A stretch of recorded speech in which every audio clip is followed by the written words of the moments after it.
Hi, your name is? I'm Sean Bromelo, and I run Diversivore.com. And you won the awards for the best blogger? General blog, yeah. What is English language. So, general blog, what does that cover? Things in general? A little bit of everything, but I cook food from all around the world, but my focus is really how to get people finding, choosing, and using ingredients that they might not know a lot about otherwise. Like, well, everybody knows about chocolate. We might not know how cool chocolate is. I'm not getting paid to pitch this or anything. I just want to eat chocolate. Chocolate's an awesome thing, though. I mean, it's like one of those things we all know, but we don't necessarily know the biology, the background, the science, where it's from. Do you know where chocolate's from? Anybody know where? Mexico. Mexico, hell yeah. Along with vanilla, interestingly enough. Mexico. Which you can't. Everybody knows that. And you can't make chocolate without vanilla. And it's funny, you don't think of chocolate as being, Mexican, but it is. That's okay, no. You come on over. No, I'm gonna put this back down.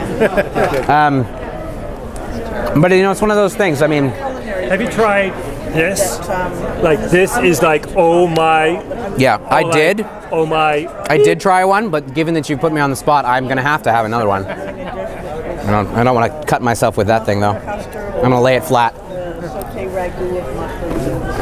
You can just get reaction shots from me eating chocolate for the next hour. That would be fine. Is that like, oh my. Oh my God. Oh my chocolate? Oh my chocolate. There we go. I'm waiting for them to turn around so I can just take this. Can I have this piece to go? Yeah. Hey, can I get a piece to go? Like this one, like all that. That being said, it's not like I can make a rapid break for it, right? So I think if I try to steal the chocolate, I think they can run me down.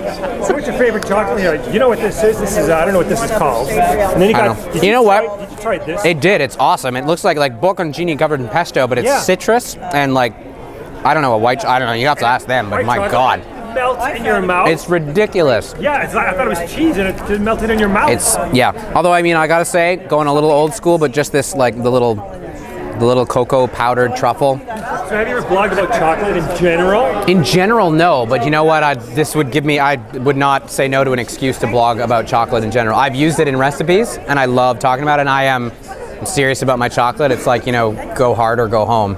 But no, I've never written about it generally, but when you write about ingredients, and when you try to get people interested in them and fascinated in the science, the stories, even the names of things, you have an endless number of things you want to write about. I can do chocolate, vanilla. I could spend all day just talking about ingredients that came from Mexico. And when you've got chocolate and vanilla to start with, it's a really easy list to do, Avocado. Oh God, so many good foods. So what do you like, what kind of foods do you like blogging about in general? I have a special soft spot for citrus, and I think it's because it's one of the first things I ever wrote about.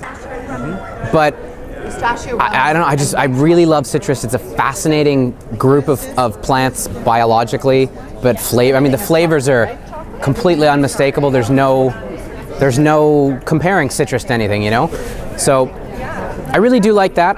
But honestly, it is hard to choose. But citrus holds a special place in my heart. I never think that for anyone, actually, unless you live in the tropical places where fruits and citrus are common there.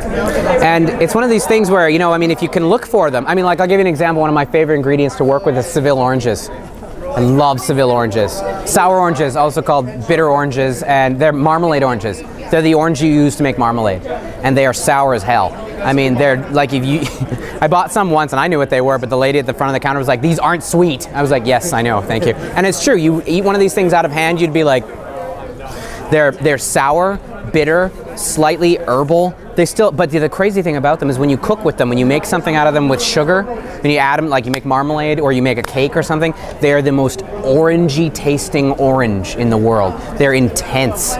They're powerful and delicious, and they're older than sweet oranges. They predate sweet oranges. They were the only orange before sweet oranges came along. And nowadays, most people don't go anywhere near them because they don't know what to do with them, but there's so much. Maybe you can make marmalade. I make marmalade and I love making marmalade, but it takes me like 3 days to make marmalade. But take the juice out of a Seville orange, and it's foundational in a bunch of Cuban and Yucatecan Mexican food, like really incredible food. And you think like, oh, okay, well, what do I use this juice for? I can't make orange juice out of it. Well, you can make it to make awesome Mexican food. Awesome food from Cuba. It's great stuff. I mean, honestly, I'm gonna hobble over. Why don't you stand over here for Yeah, a oh. photo op with these? He loves chocolate. Hello, I do. I only fit tangentially into the photo. I don't need to be in your photo, but You do. You do. We do. Don't put Blogger it award. on this, please. 1, 2, 3. now I've got all these reasons that I want to write about chocolate. Thank you. Ah, cacao beans. Yeah, I live in Vancouver, but now I got all of these people who, now I got all these reasons to want to come back out here again soon. Where, yeah, well, I'm back here in a month, but for a really short visit, so anyway. So let's continue. Yeah. Yeah. So what kind of foods in general do you like to blog about? That's okay. Do you mean like recipes or ingredients? Both.